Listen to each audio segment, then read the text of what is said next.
Students, आज हम पढ़ेंगे बायोलॉजी का सेकंड चैप्टर 9th क्लास का, जो रिमेनिंग स्टेप्स रह गए थे साइंटिफिक बायोलॉजिकल मेथड के। तो हमने ऑब्जर्वेशन पढ़ ली थी। अब नेक्स्ट है फॉर्मुलेशन ऑफ हाइपोथेसिस, मतलब ये कि हाइपोथेसिस जो है वो कैसे बनाया जाता है और उसकी क्या खसूसियात होनी चाहिए, हाइपोथेसिस है क्या। ऑब्जर्वेशन जो है वो तब तक अच्छी और एक्यूरेट नहीं मानी जाती जब तक कि उसके अंदर से कोई भी क्वेश्चन अराइज ना होता हो। तो हाइपोथेसिस में क्या होता है कि हम जो भी हमारे पास रिसर्च टॉपिक होता है उससे रिलेटेड क्वेश्चन अराइज करते हैं और देखते हैं कि क्या जो हम क्वेश्चन अराइज कर रहे हैं वो सही है या नहीं है। तो हाइपोथेसिस में क्या होता है, ये टेंटेटिव एक्सप्लेनेशन ऑफ ऑब्जर्वेशन है। अगर हम ऑब्जर्वेशन को एक्सप्लेन करें तो ये हाइपोथेसिस कहलाएगा। Proposition that might be true, इसके अलावा ये एक ऐसा क्वेश्चन है जहाँ पे भी वर्ड प्रो आ जाए, इसका मतलब होता है बिफोर। तो एक्सपेरिमेंट से बिफोर ये एक ऐसा क्वेश्चन है या एक ऐसा पॉइंट ऑफ व्यू है जो कि ट्रू भी हो सकता है और फॉल्स भी हो सकता है। साइंटिस्ट इसको एक्सेप्ट भी कर सकते हैं और इसके अलावा साइंटिस्ट इसको रिजेक्ट भी कर सकते हैं। इसके कैरेक्टरिस्टिक्स क्या होनी चाहिए, मतलब इसकी खसूसियात क्या होनी चाहिए। जनरल स्टेटमेंट होनी चाहिए, it should be general statement, मतलब ये कि इसमें कोई बहुत ज़्यादा पेचीदगी नहीं होनी चाहिए और ये आम सा होना चाहिए। टेंटेटिव आइडिया होना चाहिए, एग्री विद अवेलेबल ऑब्जर्वेशंस।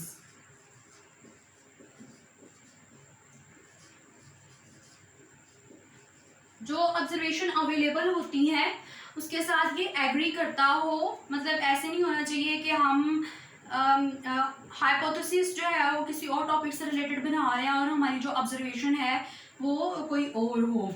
तो इसके अलावा सिंपल एज पॉसिबल, जितना मुमकिन हो सके इसको सिंपल होना चाहिए, टेस्टेबल होना चाहिए, पोटेंशियली फाल्सिफिएबल, मतलब ये कि एक तो ये कि इसको हम टेस्ट कर सकें। ऐसे नहीं होना चाहिए कि इसको हम एक्सपेरिमेंट में ना लगा सकें या इसको हम फील्ड वर्क में ना लगा सकें। तो हाइपोथेसिस जो है वो इस तरह का होना चाहिए कि उसको हम टेस्ट कर सकें एक्सपेरिमेंट के थ्रू, और इसके अलावा इसको हम ट्रू भी कह सकें और इसके अलावा इसको हम फॉल्स भी कह सकें। तो जो हाइपोथेसिस है इसकी अगर मैं आपको एग्जांपल दूं तो फॉर एग्जांपल कि हमने ऑब्जर्व किया कि यहाँ पे कोविड की जो वायरल एक वैल्यू है या वायरल एक टाइप है वो बहुत ज़्यादा बढ़ चुकी है। तो हम ये हाइपोथेसिस निकालते हैं कि कोविड एक वायरस है और इसको हम वैक्सीनेशन के ज़रिए से क्योर कर सकते हैं। ये एक हाइपोथेसिस है, सिंपल सा हाइपोथेसिस है जो कि हमें ऑलरेडी पता है कि इसके लिए जो है वो वैक्सीन यूज़ की जाती है। लेकिन ज़्यादातर साइंटिस्ट इस तरह के टॉपिक्स चूज़ करते हैं जिन पे ऑलरेडी काम नहीं किया गया होता और इस तरह के काम किए जाते हैं जो कि न्यू होते हैं, उनमें नोवेलिटी होती है। नोवेलिटी का मतलब ये है कि उनमें कोई ना कोई खासियत होती है और कोई ना कोई उनके अंदर नई इन्वेंशन ज़रूर होती है या नई सपोजिशन ज़रूर होती है। इसके अलावा डिडक्शंस, नेक्स्ट जो हमारे पास स्टेप है, सबसे पहला जो स्टेप था वो ये था कि हमने प्रॉब्लम को देखना था, प्रॉब्लम क्या है, फिर ऑब्जर्वेशन करनी थी और उसके बाद हमने हाइपोथेसिस को फॉर्मुलेट करना है जो कि बिल्कुल सिंपल होना चाहिए, जनरल होना चाहिए और टेस्टेबल होना चाहिए और पोटेंशियली फॉल्सिएबल होना चाहिए। और उसके बाद नेक्स्ट जो स्टेप आता है वो है डिडक्शंस। जो डिडक्शंस हैं ये क्या है, ये लॉजिकल कॉन्सिक्वेंसेस हैं ऑफ हाइपोथेसिस। जो भी हाइपोथेसिस हमने लिया है उसमें से अगर हम लॉजिक्स यूज करके नताइज निकालते हैं, हाइपोथेसिस के अंदर से ही हम नताइज निकाल लेते हैं, हम उसको एक्सपेरिमेंटेशन के जरिए से प्रूव नहीं करते और हम खुद से सपोज कर लेते हैं कि इसका ये जो क्वेश्चन है वो सेटिस्फाई होता है। ये जो क्वेश्चन जो बात कर रहे हैं कि कोविड के लिए एक वायरस है उसके लिए वैक्सीनेशन चाहिए, तो ये ट्रू है। तो जो ट्रू रिजल्ट्स होते हैं वो डिडक्शंस में आते हैं। Hypothesis is taken as true, ये सपोजिशन है कि हाइपोथेसिस को हम ट्रू कह लेते हैं। Expected results deductions are drawn from it, और जो रिजल्ट्स हैं इन्हीं जो एक्सपेक्टेड रिजल्ट्स हैं और जो डिडक्शंस हैं ये सेम ही हैं। तो रिजल्ट्स इसके अंदर से निकाले जाते हैं। Involves use of if and then, मतलब ये कि इसमें अगर और तब का वर्ड, इफ एंड देन का वर्ड यूज होता है कि अगर जो है वो कोविड-19 जो है वो फैलता है वायरस के जरिए से, तो जो वैक्सीनेशन है, इफ कोविड-19 spreads through viruses then its cure is through vaccination. मतलब इसमें इफ का वर्ड भी आ गया है और देन का वर्ड भी आ गया है, तो इसमें इफ और देन का वर्ड यूज होता है। नेक्स्ट जो मेजर और इसके अलावा जो मोस्ट बेसिक एक स्टेप है बायोलॉजिकल मेथड का, वो है एक्सपेरिमेंटेशन। एक्सपेरिमेंटेशन में जैसे कि हम सब जानते हैं कि एक्सपेरिमेंट्स किए जाते हैं, और एक्सपेरिमेंट्स लैब में भी हो सकते हैं और फील्ड वर्क में भी हो सकते हैं। ये मोस्ट बेसिक स्टेप है to see if hypothesis is true और नॉट। इसके अलावा हम ये देखते हैं कि जो हाइपोथेसिस है वो ट्रू है या नहीं है। Deductions are subjected to rigorous testing. Deductions को बार बार टेस्टिंग किया जाता है, टेस्ट के थ्रू से गुजारा जाता है, और एज अ रिजल्ट क्या होता है, हाइपोथेसिस जो है वो करेक्ट भी हो सकता है, इनकरेक्ट भी हो सकता है। अगर इनकरेक्ट होगा तो हाइपोथेसिस रिजेक्ट हो जाएगा। मतलब ये कि अगर हम कह रहे हैं कि कोविड-19 वायरस के थ्रू फैलता है और इसका जो इलाज है वो वैक्सीनेशन है, और अगर डिफरेंट साइंटिस्ट इस चीज़ को डिस्प्रूव करते हैं तो इसका मतलब है कि वो हाइपोथेसिस जो है वो रिजेक्ट हो जाएगा। अगर हम कहें कि लेकिन ये जो वायरस वाला है ये तो रिजेक्ट नहीं होगा क्योंकि ये एक्चुअल ऐसे ही है। अगर हम कहें कि कोविड-19 जो है वो बैक्टीरिया के थ्रू से फैलता है तो फिर ये हाइपोथेसिस जो है वो रिजेक्ट हो जाएगा, क्योंकि जो बैक्टीरियल डिजीज होती हैं वो डिफरेंट होती हैं, जो वायरल डिजीज होती हैं वो डिफरेंट होती हैं, और माइक्रो ऑर्गेनिजम्स की जो डिजीज होती हैं वो डिफरेंट होती हैं। तो कोविड-19 वायरल डिजीज है, और अगर हाइपोथेसिस जो है वो करेक्ट होता है तो उसको एक्सेप्ट कर लिया जाता है। एक्सेप्ट करने के बाद उसको फर्दर प्रेडिक्शन से बुलाया जाता है to test its validity. Further उसके बारे में पेशन गोई की जाती है ताकि इसकी वैलिडिटी मतलब ये कि ताकि इसकी एक तरह से लॉजिकल वैल्यू को टेस्ट किया जा सके कि ये कितना वैलिड है, कितना ऑथेंटिक है। तो नेक्स्ट इसको दोबारा फर्दर टेस्टिंग से हम गुजार सकते हैं।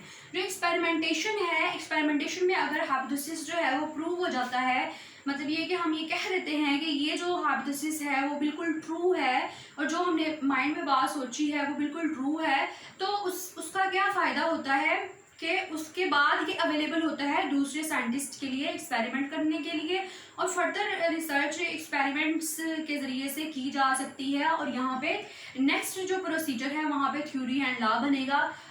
अभी फ़िलहाल एक्सपेरिमेंट के ज़रिए से जो हाइपोथेसिस है उसको चेंज भी किया जा सकता है। ये वैलिड पॉइंट तब होता है जब इसको बार बार एक्सपेरिमेंट के ज़रिए से गुजारा जाता है।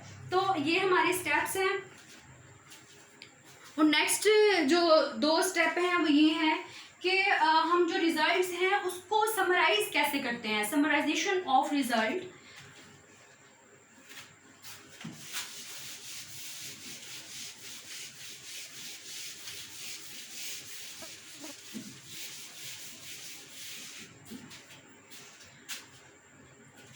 एक्सपेरिमेंटेशन के बाद हमारा जो स्टेप आता है वो है summarization of results.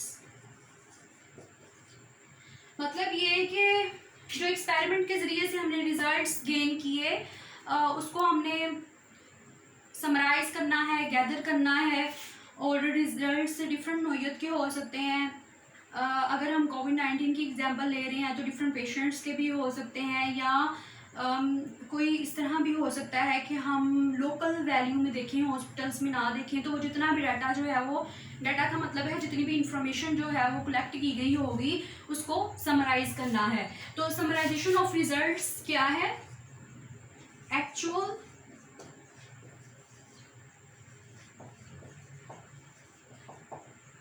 Quantitative observation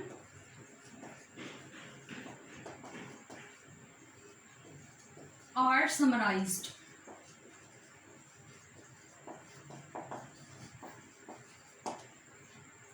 इसमें जो भी हमारे पास एक्चुअल क्वांटिटेटिव ऑब्जर्वेशंस की जगह पे हम डाटा भी लिख सकते हैं कि जो एक्चुअल क्वांटिटेटिव डाटा है उसको हम समराइज करते हैं और फिर बाद में इस डाटे को जो है वो डिफरेंट ग्रुप्स में डिवाइड किया जाता है और ग्रुपिंग करने के बाद इसको स्टैटिस्टिकल एनालिसिस से लगाया जाता है। ग्रुप कैसे बनाए जाते हैं कि फॉर एग्जांपल हम यहाँ पे इसमें टेबल और ग्राफ्स यूज होंगे। फॉर एग्जांपल हम यहाँ पे टेबल बना रहे हैं तो ये सीरियल नंबर होगा और यहाँ पे हम लिख देंगे हॉस्पिटल ऑफ FST हॉस्पिटल्स। ये रफ सा एक स्केच है लाहौर के हॉस्पिटल्स, पेशावर के हॉस्पिटल्स,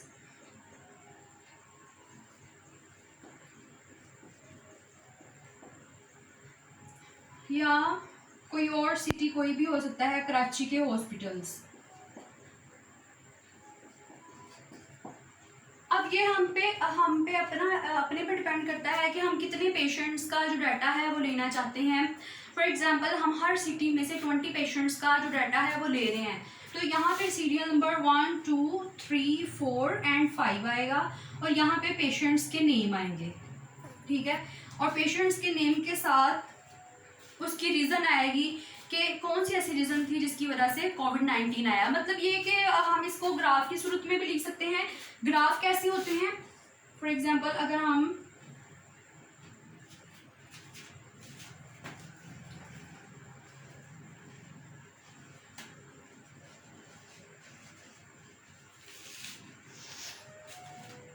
बार ग्राफ की बात करें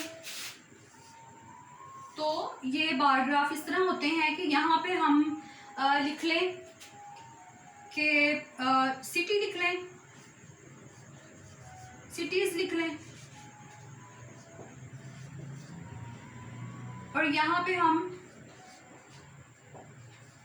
कोविड-19 कितना फैल चुका है उस पर लिख लें।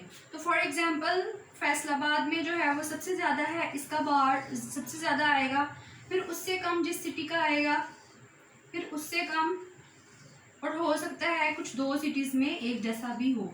इसे कहते हैं बार ग्राफ। इसके अलावा एक और ग्राफ होता है जिसमें ये बार नहीं बनते और उसमें सिंपल या कर्व स्ट्रक्चर बनेगा या बिल्कुल स्ट्रेट लाइन बनेगी।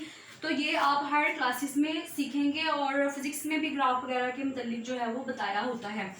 तो इसके बाद इसको ये सारा जब डाटा गैदर कर लिया जाता है तो इसके बाद इसको स्टैटिस्टिकल एनालिसिस में लगाया जाता है। स्टैटिस्टिकल एनालिसिस में इसमें ये देखा जाता है कि इसमें एरर कितना है और जो बाइएस्ड वैल्यूज़ हैं वो कितनी है और एक्चुअल वैल्यूज़ जो हैं वो कितनी है। बाइएस्ड का मतलब ये होता है या एरर का मतलब ये होता है कि उसके अंदर ये जो डाटा कलेक्ट किया है इसमें कोताही कितनी हो गई है। तो नेक्स्ट जो हमारा नेक्स्ट जो स्टेप है समराइजेशन ऑफ रिजल्ट्स के बाद रिपोर्टिंग ऑफ द रिजल्ट्स।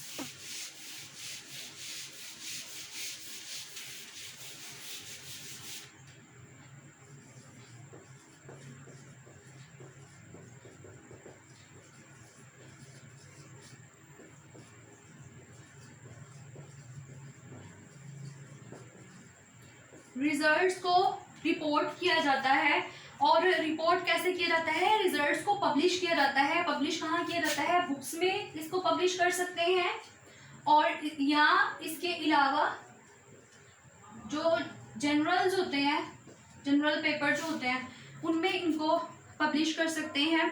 तो ये स्टडी के लिए अवेलेबल हो सकता है डाटा हमारा नेशनल लेवल पे प्लस इंटरनेशनल लेवल।